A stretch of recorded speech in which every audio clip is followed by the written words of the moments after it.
दूर संचार के इतिहास में एक एक पन्ना जुड़ता गया और कैसे ये 1G से लेके आज की 4G तक का सफ़र तय करता रहा, ये हम सभी को पता है। अब आ रहा है 5G, दूर संचार की 5वीं पीढ़ी। तो चलिए देखते हैं क्या है ये 5G।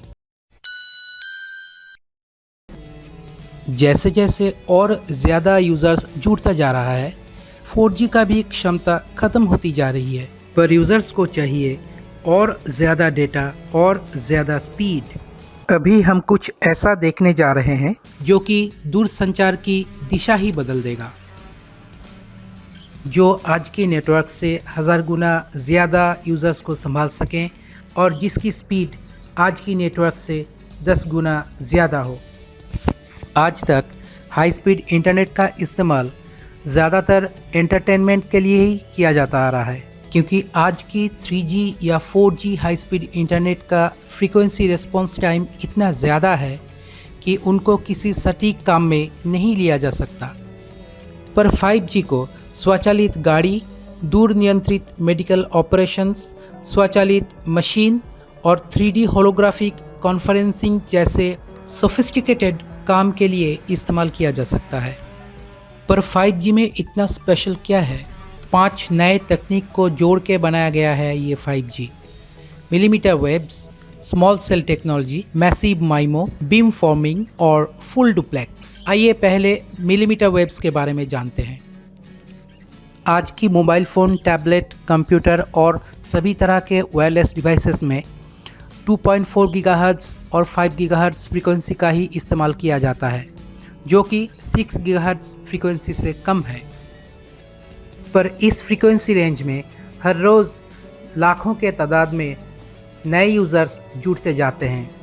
फ्रीक्वेंसी का रेंज तो फिक्स्ड है, पर न्यू यूज़र्स का कोई कमी नहीं है। तो इतना डेटा स्क्वीजिंग के कारण सिग्नल लॉस, डेटा लॉस और फ्रीक्वेंट डिस्कनेक्शन की दिक्कतें आती रहती है। इसलिए वैज्ञानिकों ने 6 गीगाहर्ट्ज़ से ऊपर 30 गीगाहर्ट्ज़ से 300 गीगाहर्ट्ज़ तक खाली फ्रीक्वेंसी का तलाश किया और उसे इस्तेमाल करने की सोची।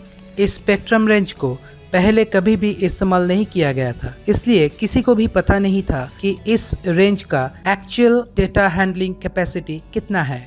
पर इसके साथ कुछ दिक्कतें भी है। मिलीमीटर वेव दीवार पार नहीं कर सकती और ये आसानी से बारिश या पेड़ में एब्जॉर्ब हो सकती है।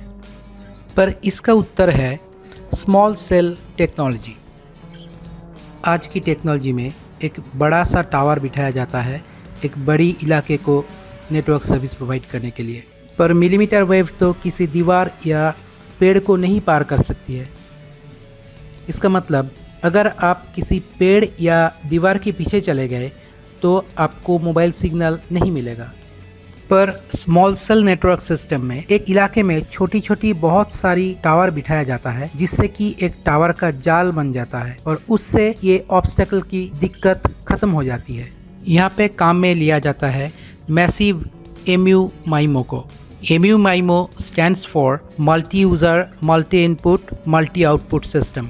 आज की टेक्नोलॉजी में एक टावर के ऊपर 10 से 12 एंटेना लगाया जाता है, पर मैसिव माइमो सिस्टम में एक छोटा बेस स्टेशन के ऊपर कम से कम 100 ऐसे एंटेना लगाया जाएगा। इतने सारे एंटेना एक साथ अगर बहुत सारा डेटा रिसीव करेगा तो एक दूसरी दिक्कत आएगी, वो है इंटरफेरेंस। इस इशू का सलूशन है डेडिकेटेड बीम फॉर्मिंग टेक्नोलॉजी। इस सिस्टम में सिग्नल को चारों तरफ ना भेज के हर एक यूज़र के लिए एक अलग सा डेडिकेटेड सिग्नल का बीम बनाया जाता है। इससे सिग्नल का क्वालिटी भी बढ़ जाता है और इंटरफेरेंस का इशू भी ख़त्म हो जाता है। स्मूथ कनेक्टिविटी देने के लिए बेस स्टेशंस हमेशा एक दूसरे के साथ जुड़ा रहता है और हर एक ऑनलाइन डिवाइस को ट्रैक करता रहता है। फुल डुप्लेक्स सिस्टम इस टेक्नोलॉजी को और भी ज़्यादा फास्ट बना देता है।